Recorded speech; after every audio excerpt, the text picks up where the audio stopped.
আসসালামু আলাইকুম। শুনছেন সংবাদ শিরোনাম। ব্রাহ্মণবাড়িয়া হাসপাতালের গৃহবধূর লাশ রেখে পালিয়েছে শ্বশুরবাড়ির লোকজন। এখন শুনবেন বিস্তারিত। ব্রাহ্মণবাড়িয়ার সদর হাসপাতালের এক গৃহবধূর লাশ রেখে পালিয়ে গেলেন শ্বশুরবাড়ির লোকজন। রোববার রাত 11টার দিকে এই ঘটনা ঘটে। এই গৃহবধূর নাম জিয়াসমিন আক্তার। সে ব্রাহ্মণবাড়িয়ার শহরের ভাদুকর দেওয়ানপাড়ার মৃত ইউনুস মিয়ার মেয়ে ও উপজেলার সুলতানপুর ইউনিয়নের বিরামপুর গ্রামের মখলেস মিয়ার স্ত্রী। হাসপাতাল সূত্রে জানা যায়, রাত 11টার দিকে ব্রাহ্মণবাড়িয়া জেলার সদর হাসপাতালের জরুরি বিভাগে জিয়াসমিনকে নিয়ে আসেন তার শ্বশুরবাড়ির লোকজন।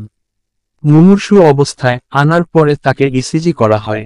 চিকিৎসক তার ব্রেন ডেথের বিষয়টি জানানোর সাথে সাথে তার শ্বশুরবাড়ির লোকজন গৃহবধূর লাশ রেখে পালিয়ে যায়। নিহত পরিবারের লোকজন জানান, গত 15 বছর আগে জিয়াসমিনের সাথে মখলেসের পারিবারিকভাবে বিয়ে হয়। মখলেস একজন মাদক সেবী। প্রায় সময় মাদকের টাকার জন্য জিয়াসমিনের সাথে ঝগড়া হতো।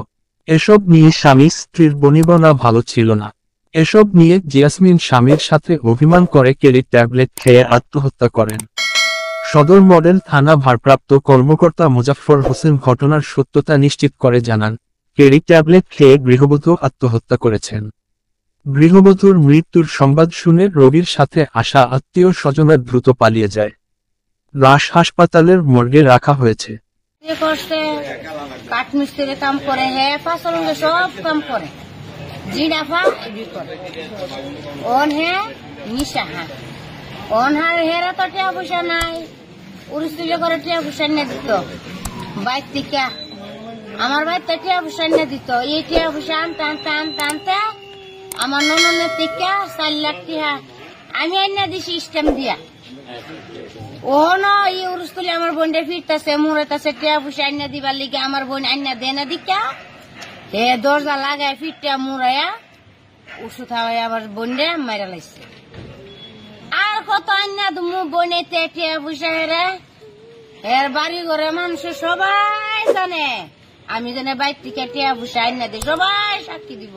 মেয়ের বাসার সাথে আমার বাসা তো আপনার আমি যখন নাসের সাথে কথা বলতে গেছি, নাসরা আমাকে এনে বলছে যে মেয়েটা এরা বাড়িতে বিষ খাইছে, খাওয়ার পরে আপনার আনছে হসপিটাল।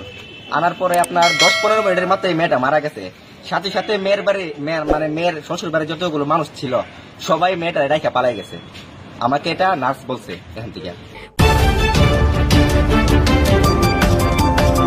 ব্রাহ্মণবাড়িয়া 24.news